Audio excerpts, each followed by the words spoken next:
त्यातून ॲलन यांच्याकडे बरेच भारतीय संशोधन करण्यासाठी येऊन गेले असल्याने त्यांना बऱ्यापैकी भारतीय खाद्यपदार्थांची माहिती होती आणि चक्क त्यांना डोसा प्रिय होता. मला विचारले, तुला डोसा येतो का? मी आनंदाने हो येतो की.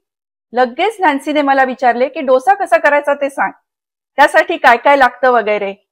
तिच्याकडे चक्क तांदूळ व काही डाळी होत्या, काही भारतीय मसाले पण होते. तिला रेसिपी सांगितली. डोशाची लांबलचक रेसिपी तिला आवडलेली नसावी, तिचा चेहराच सांगत होता. डाळ तांदूळ भिजले, पण ते 10-12 तासानंतर वाटले गेले नाहीत. दुसऱ्या दिवशी सकाळी वाटले गेले. तात्पुरते त्यातले पाणी काढून फ्रीजमध्ये ठेवले.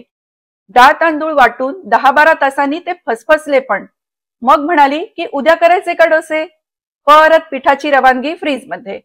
शेवटी एकदाचे तिसऱ्या दिवशी ते डोसे झाले.